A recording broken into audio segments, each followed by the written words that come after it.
Assalamualaikum warahmatullahi wabarakatuh. Jumpa lagi dengan saya Sri Rusiati atau Rusi yang akan melanjutkan penyampaian materi tentang akuntansi perusahaan dagang. Kali ini akan membahas tentang buku besar, neraca saldo, dan ayat jurnal penyesuaian.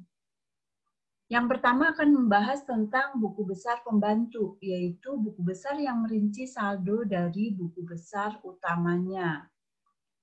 Dalam buku besar pembantu ada 4 macam. Yang pertama buku besar pembantu piutang, yang kedua utang, yang ketiga persediaan, dan yang keempat aktiva tetap. Jadi nanti jika ada transaksi berhubungan dengan 4 macam buku pembantu ini, maka harus dibuat buku besar pembantunya. Bentuk buku besar pembantu itu sendiri di sini ada debit kredit, ada tanggal keterangan referensi.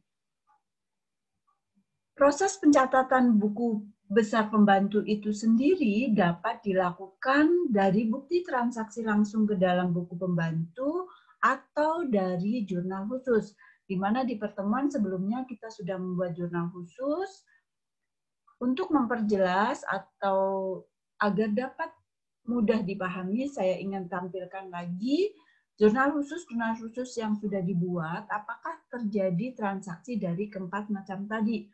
Kita lihat yang pertama jurnal penjualan. Di sini ada transaksi piutang dagang, maka nanti harus dibuat buku besar pembantunya. Yang kedua jurnal khusus pembelian. Kita lihat ada transaksi hutang dagang, itu juga perlu dibuat buku besar pembantu. Tapi saya di sini akan memberikan contoh satu saja, yaitu tentang buku besar pembantu piutang dagang. Kita lihat lagi jurnal khusus penerimaan kas dan pengeluaran kas. Di sini kita lihat tidak ada transaksi yang berhubungan dengan 4 macam tadi, maka tidak perlu dibuat buku besar pembantu. Contoh dari buku besar pembantu piutang tadi, di sini dapat kita lihat, kita asumsikan misalkan saldo awal terdapat 500.000, maka saldo awal tersebut di sini ditulis terlebih dahulu, baru ditambahkan transaksi yang ada. Tadi di jurnal penjualan ada transaksi penjualan kredit sebesar 1 juta untuk akun piutang. Untuk nomor referensinya di sini tergantung perusahaannya. Ini hanya contoh saja. Debit kredit dijumlahkan, di sini kebetulan kreditnya tidak ada transaksi. Jika ada transaksi juga harus ditambahkan.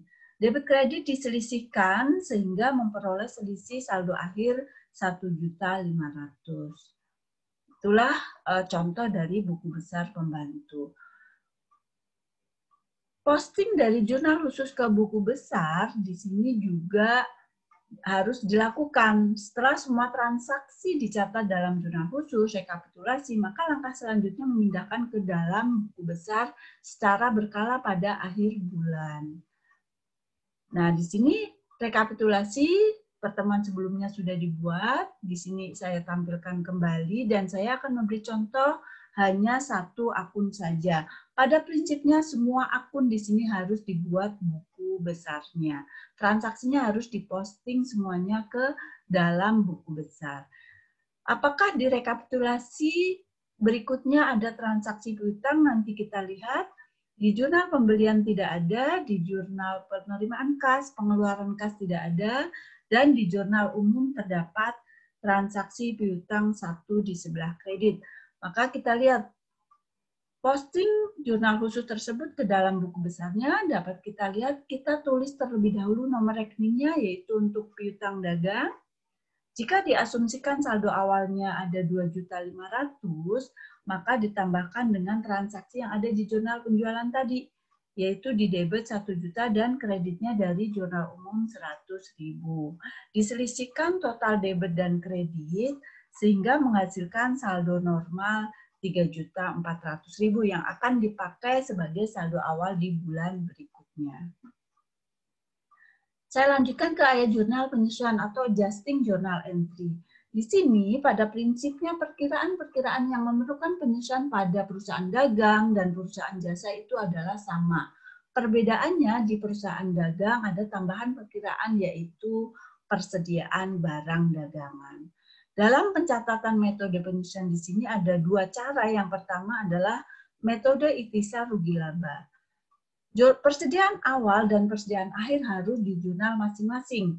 Kalau menggunakan metode ikhtisar rugi laba, jurnal persediaan awal 1 Januari, yaitu debitnya ikhtisar rugi laba, kreditnya persediaan barang dagang awal.